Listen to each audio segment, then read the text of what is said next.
तो स्वागत है आपका जनरल साइंस के इस क्लास में। पिछली क्लास में हमने फूड एंड न्यूट्रिशन के बारे में पढ़ा। आज की क्लास में हम उसी टॉपिक का वापस रिवीजन करने वाले हैं और एक न्यू टॉपिक विटामिन्स को आज उसके महत्वपूर्ण तथ्य के बारे में आज देखने वाले हैं और विटामिनों का वर्गीकरण देखने वाले हैं। तो चलिए शुरू करते हैं। सबसे पहले हम लिखेंगे सामान्य विज्ञान या फिर जनरल साइंस।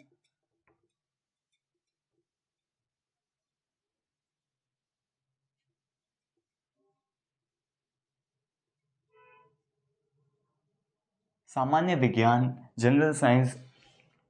तो कल की क्लास में हमने पढ़ा था फूड एंड न्यूट्रिशन या फिर भोजन और पोषण।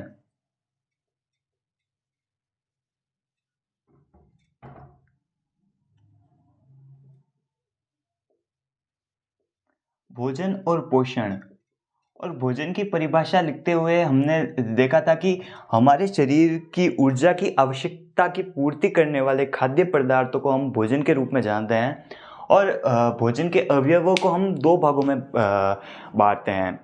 तो चलिए उसका वर्गीकरण भी आज कर ही लेते हैं।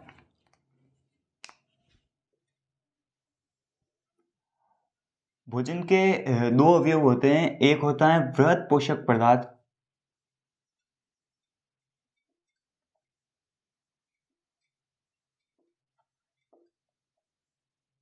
और एक होता है सूक्ष्म पोषक पदार्थ।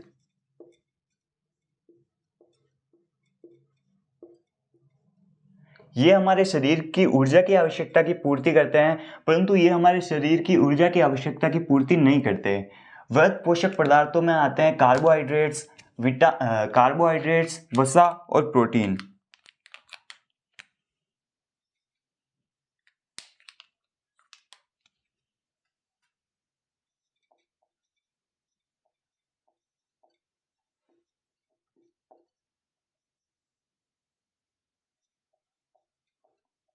वसा और प्रोटीन। जबकि सूक्ष्म पोषक पदार्थों में आते हैं हमारे विटामिन्स,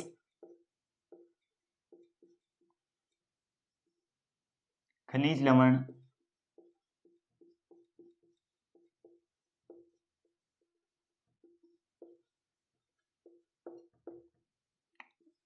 और रुक्षांश, जिन्हें हम फाइबर भी कहते हैं।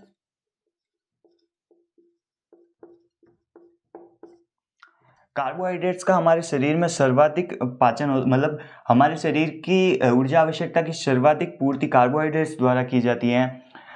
मतलब हमारे शरीर को सबसे पहले ऊर्जा के रूप में कार्बोहाइड्रेट्स प्राप्त होता है। कार्बोहाइड्रेट्स टूटता है ग्लूकोज के रूप में,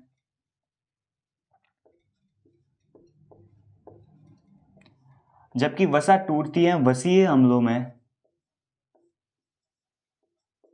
फैटी एसिड के रूप में। प्रोटीन टूटता है हमारा अमीनो अम्लों के रूप में।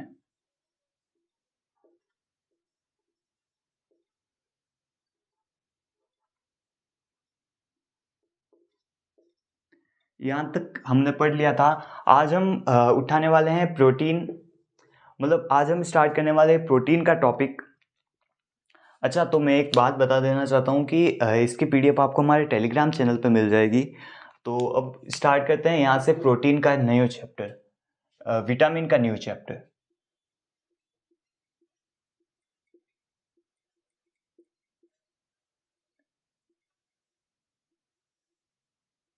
विटामिन।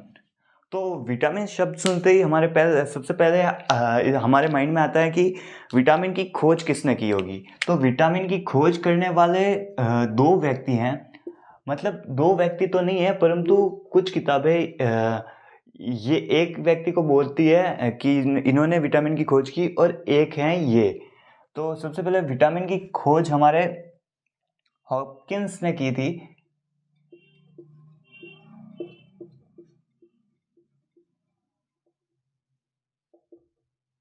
हॉपकिंस हमारे विटामिन के खोज करता थे और इन्होंने विटामिन को आवश्यक कारक के रूप में संबोधित किया।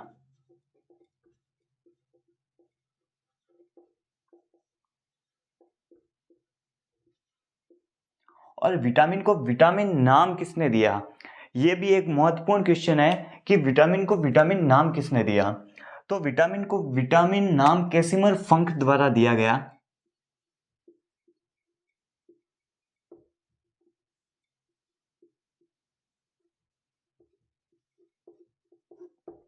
इसी चीज़ पे लोग कंफ्यूज होते हैं, परंतु अगर ऑप्शन में कैसिमर फंक और हॉपकिंस दोनों हो तो हमारे हॉपकिंस को राइट करना है, अगर हॉपकिंस ना हो तो हमें कैसिमर फंक को राइट करना है। तो इसमें लिख देते कि इन्होंने विटामिन को विटामिन नाम दिया।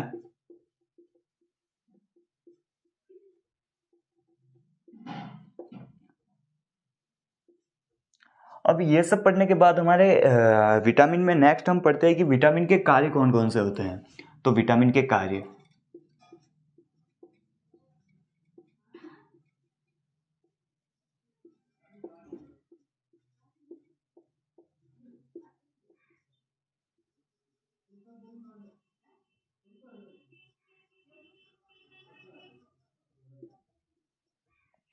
विटामिन के कार्य में हम पढ़ने वाले हैं कि विटामिन के कार्य कौन कौन से हैं। तो विटामिन हमारे शरीर को ऊर्जा नहीं देते, ये बात हमें सबसे पहले लिखनी है।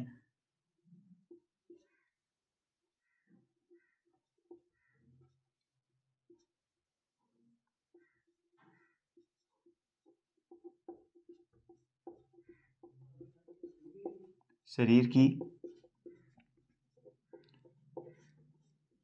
ऊर्जा आवश्यकता की पूर्ति नहीं करते।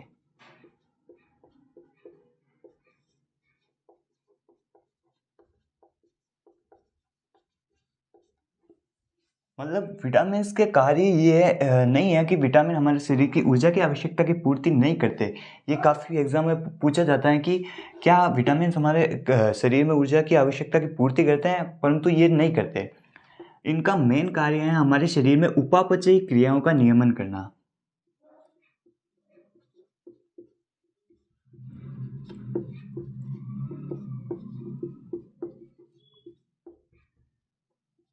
इनका मेन कार्य है हमारे शरीर में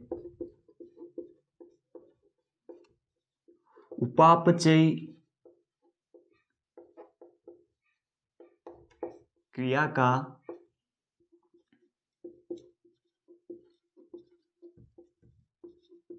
नियमन करना। उपापचयी क्रिया या फिर मेटाबॉलिक प्रोसेस क्या होता है, ये आपको नोट लगा के लिखा ही देता हूँ एक बार। तो नोट लगाइए, उपापचयी क्रियाएं।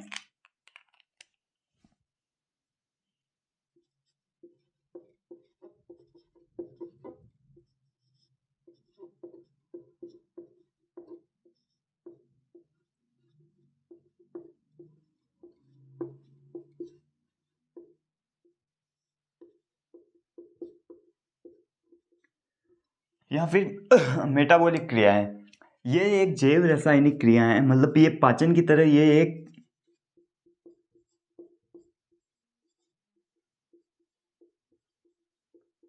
जैव रासायनिक क्रिया होती है। इन इन क्रियाओं को भी हम दो प्रकार में बांटते हैं, एक कैटाबॉलिक क्रिया और एक एनाबॉलिक क्रिया।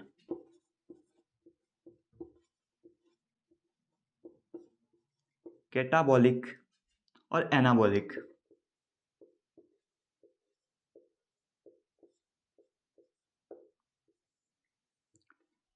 अब इस शब्द को ध्यान से पढ़िए, इसमें केटा ये शब्द आता है, मतलब इसका अर्थ काटने से है। तो जो बड़े भाग को, ये साधारण भाषा में समझा रहा हूँ, बड़े भाग को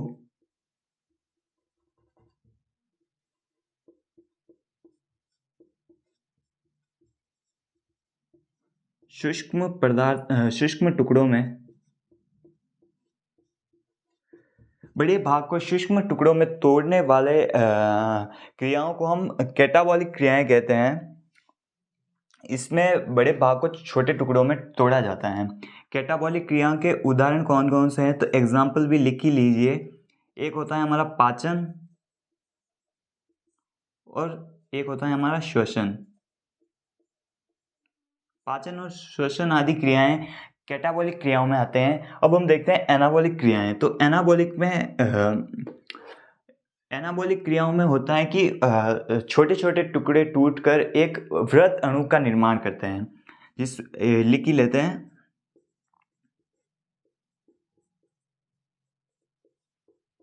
छोटे छोटे टुकड़े टूटकर वृत्त अणु का निर्माण करते हैं। ये एनाबॉलिक क्रियाएं कहलाती हैं। इसमें एग्जाम्पल लिख लेते हैं। एग्जाम्पल है अमीनो अम्लों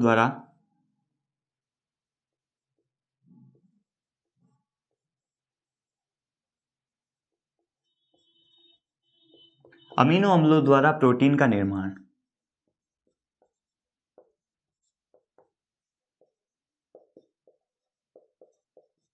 तो अभी तक जो भी पढ़ा है हमने उसको रिवाइज कर लेते हैं। विटामिन की खोज हॉपकिंस द्वारा की गई।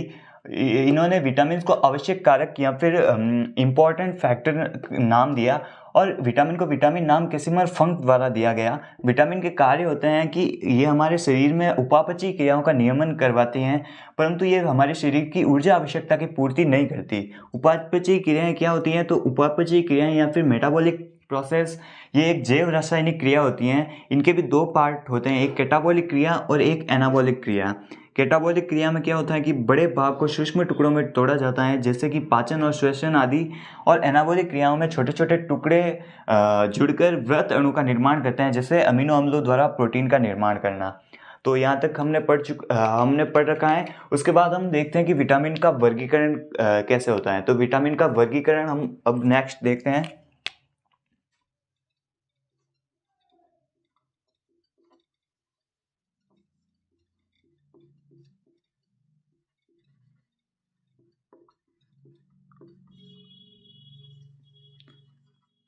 विटामिन को हम दो भागों में तोड़ते हैं। जैसा कि हमने कल की क्लास में पढ़ा कि विटामिन को दो प्रकारों में तोड़ा जाता है। एक होता है हमारा फैट सोल्युबल विटामिन, और एक होता है जो जल में घुलनशील विटामिन। वसा में घुलनशील विटामिन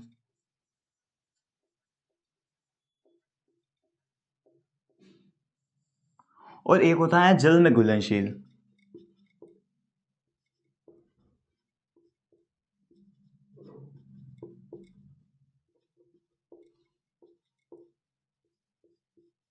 तो विटामिन को हम दो भागों में वर्गीकृत करते हैं। एक होता है वसा में घुलनशील विटामिन और एक होता है जल में घुलनशील विटामिन।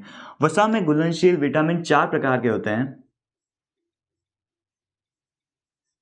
वैसे तो विटामिन बहुत प्रकार के होते हैं, परंतु ये चार मोस्ट टाइप होते हैं जो वसा में घुलनशील होते हैं। एक होता है विटामिन के,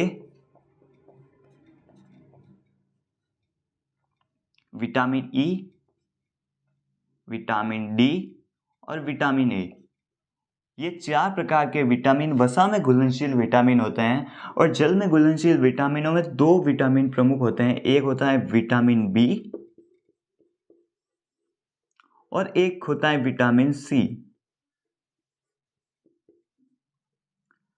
अब हम नेक्स्ट क्लास में हम पढ़ेंगे कि इन विटामिनों के रासायनिक नाम कौन कौन से होते हैं, इनमें ये किन पदार्थों में पाया जाता है, और इसकी कमी या फिर इसकी अधिकता से कौन कौन से रोग हो सकते हैं। तो जैसे कि रेटिनॉल, ए का रासायनिक नाम रेटिनॉल है, और डी का रासायनिक नाम कैल्सीफेरॉल है। जैसे इस तरीके से हम इनके रासायनिक नाम को भी जानेंगे।